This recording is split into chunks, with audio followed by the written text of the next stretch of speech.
welcome à notre épisode de notre émission Married and Still in Love. I'm your host Priska Mukuna. Aujourd'hui, nous avons encore le réel plaisir de vous présenter un couple pastoral, a wonderful couple, le couple Frank et Anne Kankolongo du ministère Communauté Centre Évangélique La Résurrection, extension Cape Town. We're going to go ahead and greet our couple.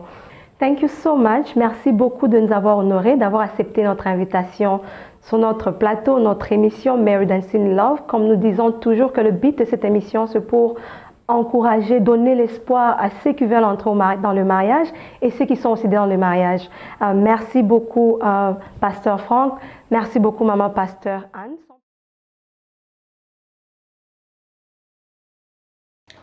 Merci beaucoup, ma sœur Priska Mukuna. C'est vraiment un privilège de nous avoir sur votre plateau. Merci beaucoup. Et je profite aussi de l'occasion pour saluer tout le monde qui est en train de nous suivre pendant ces temps ici. Ça dépend de l'ère où vous pouvez vous retrouver et du continent dans lequel vous êtes en train de nous suivre maintenant. Merci, le plaisir est le nôtre. Nous voulons savoir comment est-ce que vous êtes rencontrés. Oh, vraiment, merci beaucoup, ma soeur Priska Mukuna. Comment est-ce que nous sommes rencontrés? C'est vraiment un mystère de Dieu. Et moi, j'ai toujours dit ceci, Dieu dans son amour, il ne peut pas cacher quelque chose qui est lié à ta bénédiction loin de toi. Oui, c'est vrai. Et c'est ce que vous avez vu même dans les jardins d'Éden, lorsque Dieu a créé tout ce qui devrait servir l'homme dans les jardins d'Éden, Dieu les a placés dans les jardins là où était l'homme. Alors, même dans les demandes de choix, Dieu ne peut pas mettre une personne qui est liée à ta bénédiction loin de toi. Alors, dans son amour, Dieu dispose toujours des moyens pour que cette personne-là soit tout autour de toi ou près de toi. Alors, je répondrai à cette question pour dire que mon épouse fit d'abord mon interprète. Oh, wow. Donc, on s'est rencontrés à l'église. On était tous les enfants de Dieu et tout est parti de là. Et je voulais aussi, en même moment, enlever un peu l'équivoque parce qu'il y a de ceux-là qui disent que Dieu ne plie dans ces choses, Dieu ne donne plus la femme à l'homme. Moi, je voulais dire que si Dieu peut nous orienter dans les affaires, nous avons besoin de commencer des affaires quelque part, nous demandons l'orientation de Dieu, nous demandons les conseils de Dieu. Et à combien plus forte raison, lorsqu'il fallait prendre une décision aussi sensible qui vous amène toute la vie, vous ne pouvez pas demander les consentements de Dieu ou les conseils de Dieu. Alors, tout est parti d'abord d'un long moment de prière. Et de ces longs moments de prière, le Seigneur m'a donné une orientation. Et c'était clair. Et à mon niveau, je pouvais comprendre que c'est le langage de Dieu. Ce qui est vrai est que, vu les relations qui nous liaient, parce qu'au départ, c'était d'abord la relation entre fille et père. Ce n'était pas facile de transformer cette relation. Et ce n'était pas aussi facile de croire que c'était Dieu qui était en train de nous orienter de cette façon-là. Alors, est-ce que vous avez eu le courage de l'approcher? Oh oui. Tout est parti d'abord d'insistance. Je voulais dire, j'ai eu vraiment le temps de lutter avec Dieu. Et dans la prière, bien sûr. Et aussi chercher aussi des confirmations auprès d'autres personnes. Mais Dieu est fidèle dans son amour. Le Seigneur ne nous avait pas laissés indifférents vraiment dans cet aspect. Alors, il y a eu des confirmations d'autres hommes de Dieu qui nous ont parlé aussi pour nous confirmer ce que le Seigneur nous avait déjà demandé. Mais il y avait toujours ces problèmes. Le courage l'a d'aller chez la sœur et lui dire que vraiment, voilà, moi là, ce n'était pas facile. Honnêtement parlant, ce n'était pas facile. Il a fallu réunir beaucoup de courage. Alors, beaucoup de courage alors. Mais dis-moi, on était au moins convaincus d'une chose. Bien que par ailleurs, on avait aussi la peur d'être rejeté, vous voyez. Mais on était au moins convaincus que Dieu n'échoue pas. Amen. Et c'est ce qu'il a fait, c'est ce qui nous a encouragés d'aller auprès de la sœur et de lui parler clairement que regardez maintenant là les sentiments que nous avons envers vous. Voilà les sentiments. Les sentiments que vous l'avez pris, maman. Quand le pasteur, la personne que vous voyez toujours comme pasteur, il se décide de venir vers vous et dit que je suis là, je veux vous épouser. Comment est-ce que vous avez pris Donc, vous sortez de cette relation entre père et fille pour une relation qui est tout autre différente. Merci beaucoup, Sœur Priska, pour la question. Comme mon mari vient de dire, on s'est rencontrés dans l'église. Et puis, comme il a vraiment mentionné, c'était une relation de père et fille. Et puis, ce n'était pas les filles qui étaient à tout moment daddy. C'était vraiment une relation, oui, j'ai interprété, mais c'était un peu éloigné aussi. Beaucoup de respect réciproquement. Pas même une idée de ce genre de choses entre nous deux. Mais comme il a dit, c'était un peu un conseil venant de Dieu. Quand il m'a approché, on a parlé, puis il me demandait du genre, quels sont les genres de personnes que tu es. Moi, en moi-même, je me disais, c'est comme si il a quelqu'un qui est déjà là, qui veut de moi, mais il a voulu passer d'abord chez le pasteur. On a parlé. Après cette conversation, ça m'avait vraiment, je ne sais pas comment expliquer, mais j'étais un peu surprise. Mais comme on dit dans toute chose, on met d'abord Dieu à la première position. J'avais eu mon temps de prier. J'avais une copine à moi. On a eu le temps de prière. Je pense que c'était un temps de une semaine que je priais seulement pour ces sujets-là. Et puis, pendant la prière, c'est Dieu qui m'a convaincu. Il m'a vraiment donné la conviction. Donc, c'est quand on a un problème, si on s'approche à Dieu, surtout les gens du problème du mariage, si Dieu te conseille, si demain tu entres dans le mariage, ça ne va pas, tu peux retourner à Dieu. Tu vas dire, j'avais prié, c'est toi qui m'avais donné cette direction. Maintenant, ça ne marche pas. Mais si tu pars chez une personne, demain, si ça ne marche pas, la personne va te retourner le dos. Donc, c'est vraiment la prière qui a convaincu mon cœur que c'était lui la personne qu'il me fallait. Wow, vraiment. Et maintenant, ici, vous avez accepté d'être ensemble et maintenant, vous êtes ensemble dans les fiançailles. Est-ce que dans les fiançailles, vous avez eu aussi à rencontrer certains obstacles? Vu que vous vous connaissiez déjà avant, je suis sûre que peut-être le pasteur connaissait un peu de votre comportement et vous connaissez peut-être même de loin, mais quand même, vous avez eu à peut-être connaître le pasteur un peu. Donc maintenant, entrant dans les fiançailles, est-ce que vous avez eu à rencontrer certains obstacles? Pourquoi pas? On est des humains. Oui. Nous sommes des humains, nous ne sommes pas des anges. Oui. Nous sommes des humains. Les obstacles, il y en a eu. Mais comme mon épouse venait de souligner, c'est vraiment très important de commencer une relation amoureuse qui vous amène dans le mariage avec Dieu. C'est vraiment très important et je peux même dire que c'est vraiment indispensable. Et regardez même ce qui se passe avec les disciples de Jésus dans la barque. La Bible dit que le vent et la tempête a commencé à souffler pour secouer la barque. Mais ce qui a aidé ces disciples, malgré la petitesse de leur foi, comme Christ lui-même le souligne, la présence de Jésus dans la barque les a sauvés. Alors, lorsque vous commencez votre relation au départ, vous commencez avec Dieu. Ma soeur, le Seigneur commence avec vous, il sera avec vous comme Emmanuel, il serait aussi avec vous comme dire que dans tout ce que vous êtes en train de faire, surtout dans les domaines du mariage, il faut toujours commencer avec Dieu. Parce qu'il y a quelque chose que les gens ne comprennent pas. Écoutez, la Bible dit ceci, il n'est pas bon que l'homme soit seul. Et je lui ferai, c'est Dieu qui fait, l'aide semblable. Ça, c'est la parole de Dieu. Donc, c'est Dieu qui dispose la femme pour l'homme. Et par ailleurs aussi, la Bible dit que l'homme ne sépare pas ce que Dieu a uni. Alors, c'est que l'homme lui-même unit. Parce que lorsque vous ne commencez pas avec Dieu, vous commencez vous-même. Et ce n'est pas Dieu qui vous unit. Alors, lorsque vous commencez avec Dieu, c'est-à-dire que l'homme ne saura pas séparer ce que Dieu lui-même a commencé. Donc, dans ces domaines, il faut commencer avec Dieu comme alpha. Et lorsque vous commencez avec lui comme alpha, il sera avec vous comme Emmanuel et il finira aussi avec vous comme oméga. Amen. Et maman, est-ce que vous pouvez ajouter sur ça? Quels sont les obstacles que vous avez eu à rencontrer dans les fiançailles? Bon, de mon côté, si je peux parler des obstacles, je peux dire les écoutes du dehors. Vous savez, quand deux personnes sont ensemble, même le diable n'est pas vraiment content.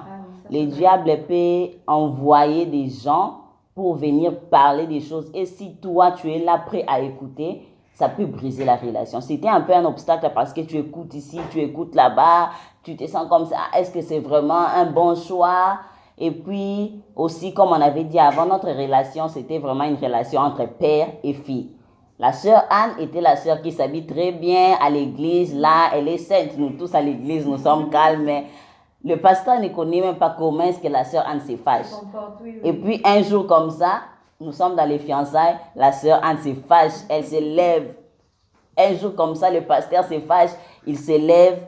Ce sont des obstacles, mais ce sont des choses peut-être qui nous ont aidés aussi à se connaître mieux. Mais pendant les temps des fiançailles, c'était un peu comme des obstacles pour un peu adjust à la relation. Et puis, l'obstacle que je veux vraiment dire que it's the main one, it's écouter les voix du dehors.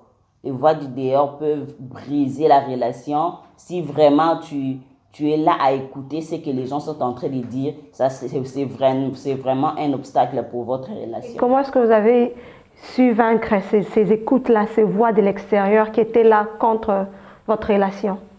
Premièrement, c'est la voix de Dieu. Donc, la prière et puis demander à Dieu de me donner la force. Comme j'avais dit, comme j'avais commencé avec la prière, quand les gens me parlent, que hey, non, je ne pense pas que ça va marcher, tout, je retourne à lui encore. Je lui dis, mais c'est toi qui m'avais donné cette confirmation que c'est lui. Maintenant, écoute ce que j'entends. J'entends ceci, j'écoute ceci. Et puis à la fin, c'est lui-même, c'est Dieu qui peut te donner encore la paix. Tu te sens seulement in peace. You just feel like you are fine. And then, c'est vraiment comme une confirmation de continuer encore jusqu'à la fin. C'est un peu ça. Merci beaucoup. Et je vois que papa va ajouter quelque chose. Pas tellement. Peut-être à dire que lorsque les gens du dehors étaient en train de parler, c'est comme j'étais en train de dire, c'est les symboles ou les signes de la tempête qui étaient en train de souffler dans la barque. Mais la réalité ou la vérité était que Jésus était déjà dans la barque. C'est que les gens du dehors ne savaient pas, était la présence de Jésus qui était déjà dans notre relation. Et c'est ce qui a fait à ce que, malgré les ondits de gens de gauche à droite, malgré ce qu'ils ont dit, malgré ce qu'ils ont fait, comme Dieu était avec nous, il nous a amenés jusqu'à la fin. Et aujourd'hui, nous sommes maris et femmes. Donc, c'est un peu dans ce sens-là. Avant qu'on puisse continuer, je veux juste donner un conseil à our viewers. Quand Dieu parle, cela ne veut pas dire qu'il n'y aura pas des gens qui vont parler contre la volonté de Dieu. Comme le cas de notre couple ici, Dieu les a dit que Dieu les a montré sa volonté, mais malgré ça, il y avait des gens à l'extérieur, il y avait des ondits de l'extérieur. Mais parce que quand on entend la voix de Dieu, on doit être ferme à suivre la volonté de Dieu comme il l'a fait. Donc, s'ils devraient entendre ce que les ondits, ce que les gens ont parlé, je pense qu'aujourd'hui, ils ne devraient pas être ensemble. Alors, nous allons encore rentrer et nous voulons savoir comment était your beautiful day, your wedding day. How was it? Wow! Quelle question! Wow! Vraiment, c'était, pour moi personnellement, c'était du genre une consolation. C'était pour moi, c'est comme on dit, l'Éternel m'a fait encore du bien. Wow. Donc c'est ça, l'Éternel m'a fait encore du bien. Et vraiment, les gens me connaissent comme quelqu'un de trop calme, de trop charismatique. Mais ces jours-là, pour ceux-là qui peuvent voir la vidéo de notre mariage, j'avais tellement dansé et vraiment, j'étais vraiment dans la joie. Et vraiment, c'était une façon pour moi d'expérimenter ma joie. Et je suis sûr et certain que les gens qui m'ont vu ces jours-là, ils ne m'ont jamais aussi vu danser de cette façon-là. Vraiment, c'était une très bonne journée et nous en bénissons le Seigneur jusqu'à aujourd'hui et nous en sommes reconnaissants à Dieu pour ces grands jours, les jours de notre mariage. Donc, c'était le plus beau jour de votre vie? C'était vraiment le plus beau de notre vie et tout a commencé de là.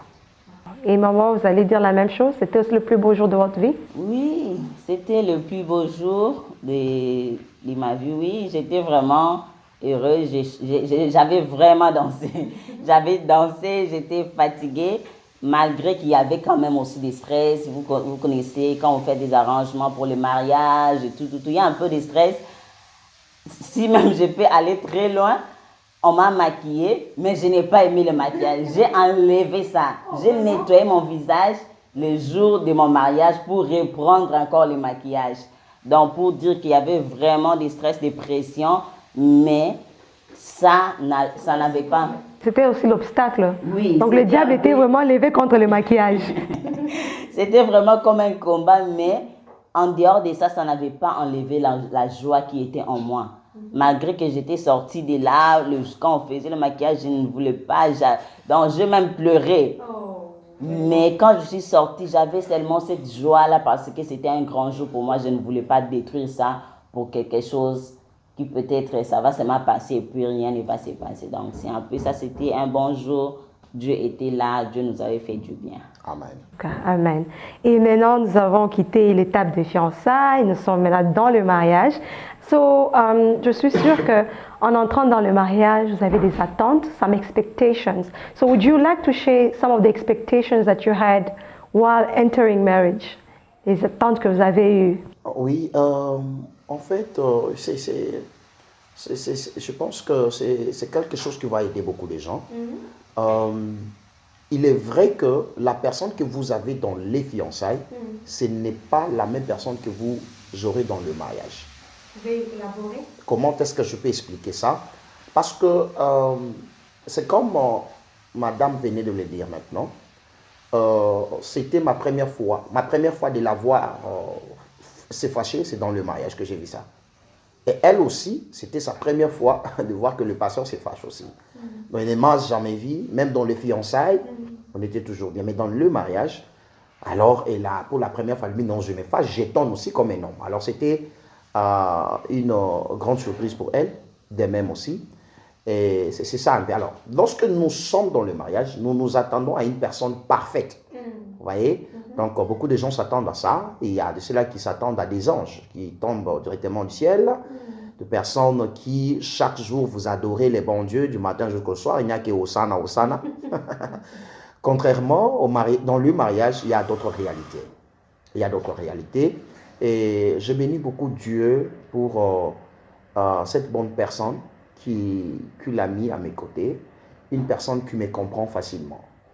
En fait, ce qui se passe dans notre couple est que lorsque je me fâche, ma femme peut facilement comprendre que mon mari, même si je ne parle pas, il peut facilement comprendre que mon mari n'est pas dans ses états. Et l'arrange. Même si je ne lui dis pas la raison pour laquelle je suis fâché, vous la verrez elle-même arrangée. Même si je ne parle pas. Et c'est vraiment une grâce. Donc c'est un peu dans ce sens-là. Nous, on a eu des attentes et on a eu aussi des obstacles, mais le Seigneur est en train de nous aider de sa façon. Donc vous allez dire que at least you met les attentes que vous avez eues. Donc c'est une réalité que vous vivez ou vous regrettez? Je dirais ceci, comme je l'ai dit au départ, Dieu ne peut jamais donner un mauvais conseil. Je me rappelle encore de David dans la Bible. La Bible dit que les ennemis de David sont venus pour emporter toutes choses dans la ville. Et David est venu comme ça, la ville était détruite, la ville était par terre. Et David, la première chose, la première intention de David était d'abord de chercher la face de Dieu. David a dit, Seigneur, est-ce que je peux suivre mes ennemis? Et Dieu lui dit, oui, tu peux les suivre. Mais il ne s'est pas limité là. David a persévéré encore dans la prière. Il a dit, Seigneur, si je les suivais, est-ce que je vais le battre? Est-ce que je remporterai sur eux? Et Dieu lui dira, oui, certainement, tu remporteras la victoire sur eux. La Bible dit, c'est ainsi que David a pris son courage pour aller poursuivre ses ennemis. Et certainement, comme Dieu lui avait dit, il a battu ses ennemis et il a remporté la victoire sur ses ennemis. Et c'est la même chose aussi. C'est comme on venait de dire, nous avions commencé avec Dieu. Nous avions écouté Dieu. Le Seigneur nous a orientés. C'est pourquoi nous n'avons pas vraiment beaucoup de difficultés jusque-là. Vous avez commencé dans les fiançailles. Le jour de mariage était le plus beau jour de votre vie. Vous êtes entré dans le mariage. Vous avez eu à rencontrer certains obstacles. Et par la grâce de Dieu, vous êtes en train de vaincre ces obstacles.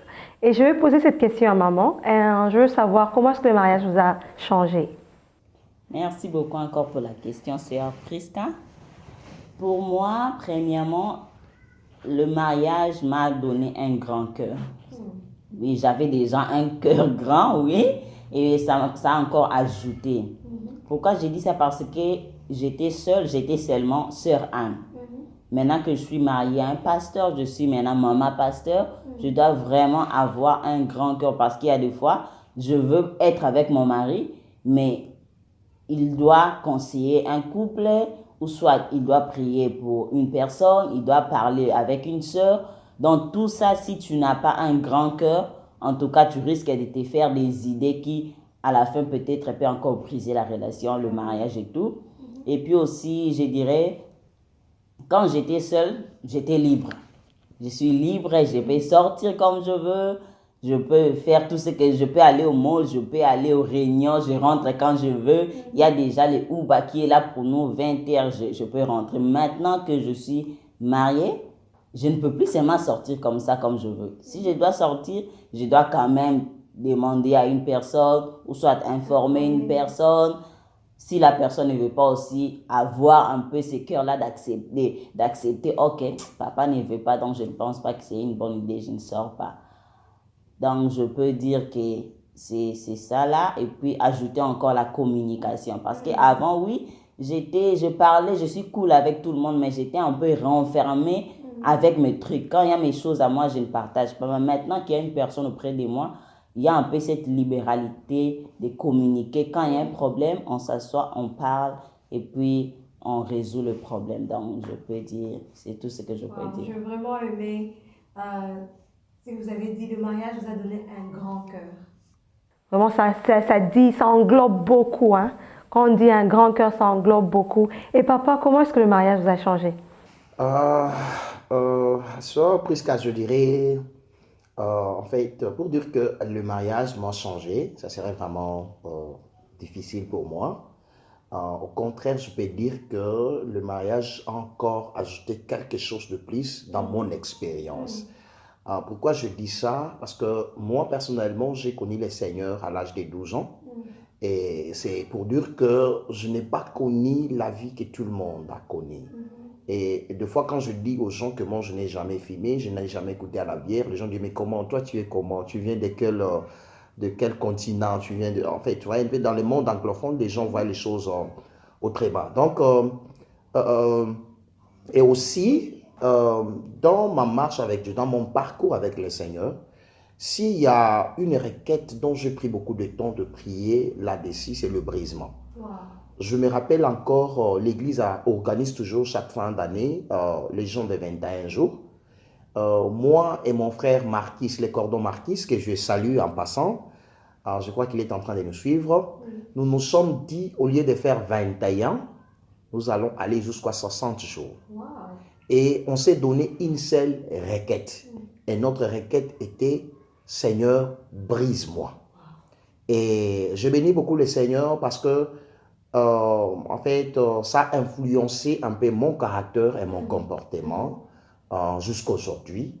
Et c'est pourquoi je dis, le mariage ne m'a pas changé parce que le Seigneur nous a déjà transformés par le fait que nous avions accepté Christ comme Seigneur et Sauveur.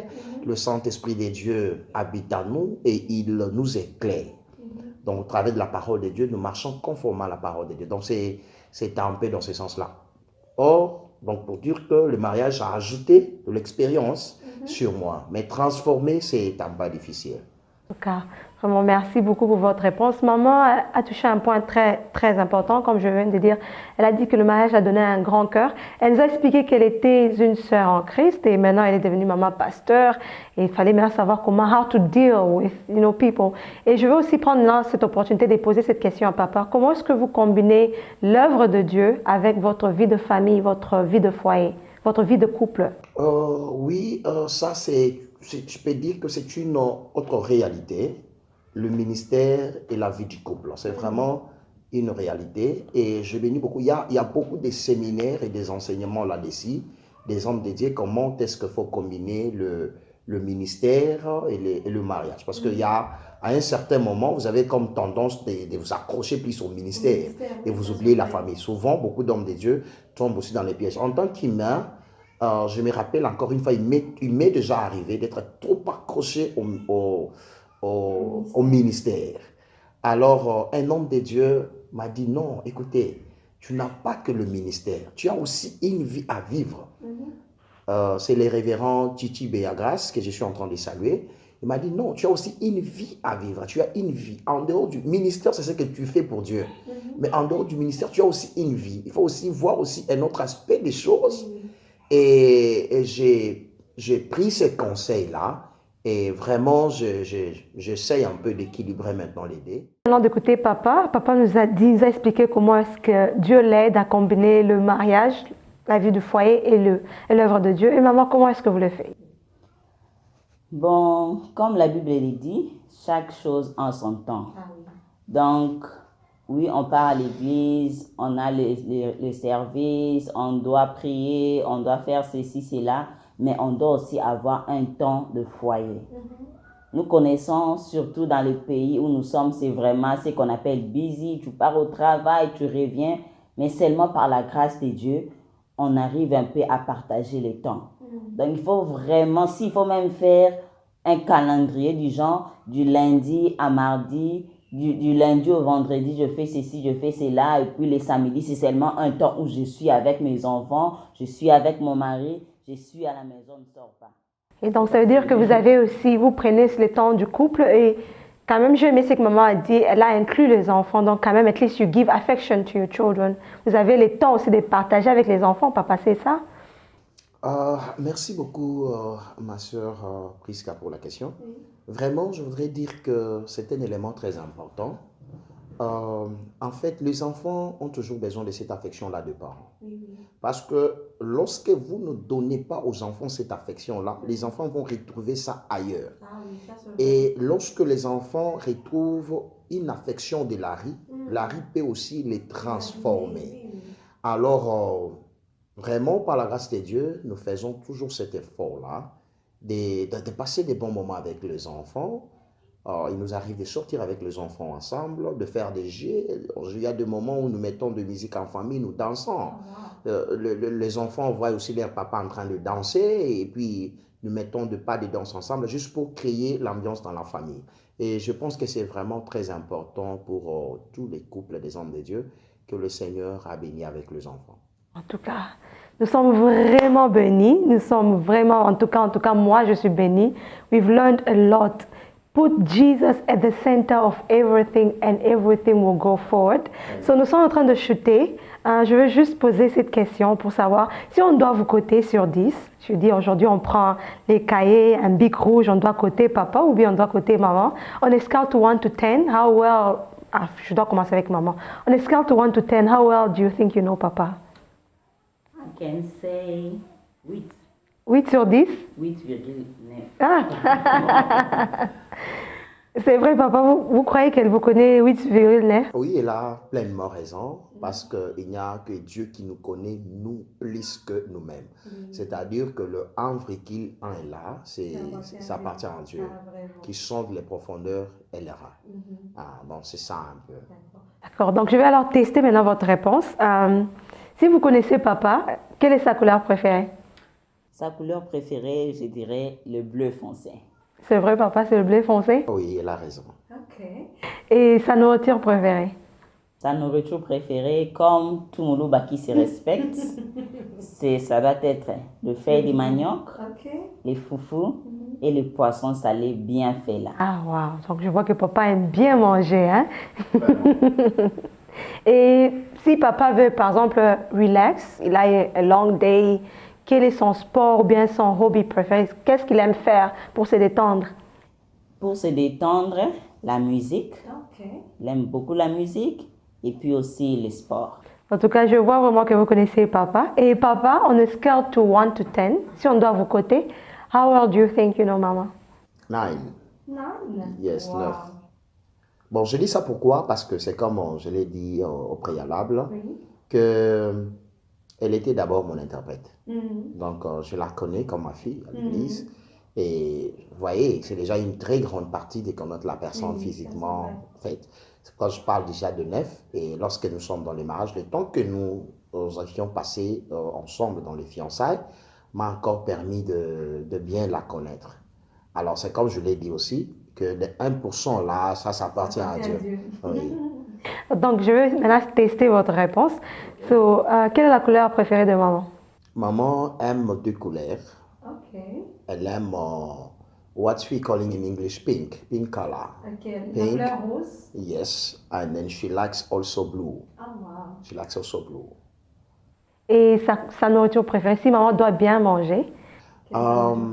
Ok, maman, si vous voulez bien la mettre à l'aise, vous l'amenez chez Spare. Oh. Vous l'amenez chez Spare et vous payez les nachos. Yes, this is what she likes to have. Yeah. So if you want her to eat nice, parce que most of the time she's a cooker at home. So if you want to make something special for her, so you take it to Spur and then you buy nachos for her. She will enjoy. Oh, that's very nice. Et si maman maintenant doit se détendre, elle a eu un long day, elle doit se détendre, ou bien qu'est-ce qu'elle aime regarder to have fun or to enjoy herself? Ok, elle aime regarder bien la télé, mais surtout aussi YouTube, les émissions familiales. Oh, nice. Elle aime bien regarder les femmes qui se comportent bien dans le mariage. Elle fournit toujours cet effort-là d'apprendre quelque chose de nouveau pour améliorer son couple. Ça, je l'ai vu moi-même en train de regarder ces émissions-là. Elle est beaucoup sur ça, des conseils conjugaux, des conseils pastoraux. Elle m'apporte toujours des nouvelles de pasteurs, de femmes de pasteurs qui se comportent comme ça, des témoignages des hommes de Dieu, des couples pastoraux. Donc, elle aime beaucoup voir ça. Ah, vraiment, c'est une bonne chose. Et maman, tout ce que papa a dit, c'est vrai? 10 sur 10. Oh, wow!